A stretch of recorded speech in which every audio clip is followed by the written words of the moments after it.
ഇതായി പാതിവില തട്ടിപ്പിന്റെ പുതിയ വിവരങ്ങൾ കാസർഗോഡ് നിന്ന് വരികയാണ്. കേരളം എമ്പാടും ഓടി നടന്ന് പറ്റിക്കുകയായിരുന്നു നാട്ടുകാരെ. ഈ അനന്തകൃഷ്ണൻ ഇപ്പോഴിതാ കാസർഗോഡ് നിരവധി പേർ തട്ടിപ്പിനിരയായതായി റിപ്പോർട്ട്.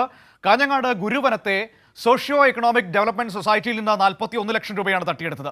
കുംഭസാജയിൽ മൈത്രി ലൈബ്രറിയിൽ നിന്നും 39 ലക്ഷം രൂപയും തട്ടിയെടുത്തു.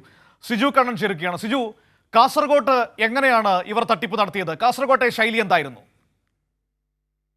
മനു, കാസർഗോഡും ഈ പകുതി വില തട്ടിപ്പ് വ്യാപകമായി ഇറങ്ങേറി എന്നാണ് മനസ്സിലാക്കുന്നത്. സ്ത്രീകളും കുട്ടികൾക്കും അടക്കം നിരവധി പേർക്ക് അവർ പണം നഷ്ടപ്പെട്ടതായാണ് വിവരം ലഭിക്കുന്നത്. ഇപ്പോൾ ഏറ്റവും പുതിയതായി ലഭിക്കുന്ന വിവരം കാഞ്ഞങ്ങാട് ഗുരുവനത്ത് പ്രവർത്തിക്കുന്ന സ്ഥാപനത്തിൽ നിന്ന് 41 ലക്ഷം രൂപ തട്ടിയെടുത്തു എന്ന വിവരമാണ് ലഭിക്കുന്നത്. സോഷ്യോ എക്കണോമിക് ഡെവലപ്മെന്റ് സൊസൈറ്റി എന്ന സ്ഥാപനത്തിൽ നിന്ന് 41 ലക്ഷം രൂപ തട്ടിയെടുത്തു എന്ന വിവരമാണ് ലഭിക്കുന്നത്. അതേസമയം തന്നെ കുമ്പടാജിയിൽ മൈത്രി ലൈബ്രറിയിൽ നിന്നും 30 ലക്ഷത്തിൽ പരം രൂപ തട്ടിയെടുത്തു എന്ന വിവരവും നിലവിൽ ലഭിക്കുന്നുണ്ട്.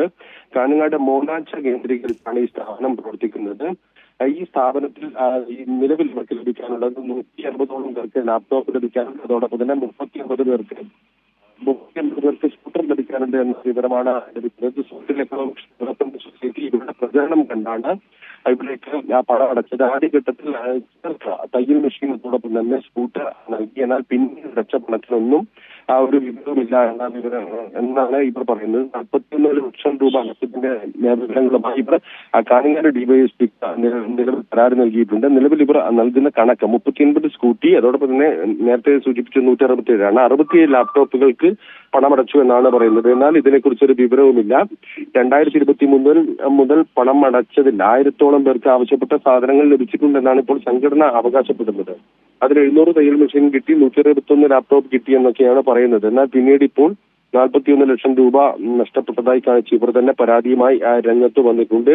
6 ലക്ഷത്തിന്റെ ജൈവവളം 3 ലക്ഷത്തിന് ലഭിക്കുന്നു എന്ന തരത്തിലും തട്ടിപ്പ് നടത്തിയെന്നാണ് അറിയാൻ സാധിക്കുന്നത്. അവസാനം പണമടച്ചവർക്ക് സാധനങ്ങൾ തീരെ ലഭ്യമല്ലാതെ ആളുകളുടെ വിശ്വാസ്യത കൈവരിച്ച ശേഷം പിന്നീട് അടക്കുന്ന പണത്തിന് സാധനങ്ങൾ കൈമാറാതെയാണ് തട്ടിപ്പ് നടത്തിയതെന്നാണ് മനസ്സിലാക്കുന്നത്. നിലവിൽ ഈ സ്ഥാപനം ഉടമകൾ ജില്ലാ പോലീസ് മേധാവിക്കും ഐജിക്കും മുഖ്യമന്ത്രിക്കും കൂടി പരാതി നൽകിയിട്ടുണ്ട് എന്നാണ് അറിയിക്കുന്നത്. അനന്തകൃഷ്ണൻ, അനന്തകുമാർ ഉൾപ്പെടെ എതിർകക്ഷിയാക്കിയാണ് ഇവർ പരാതി നൽകിയിരിക്കുന്നത്.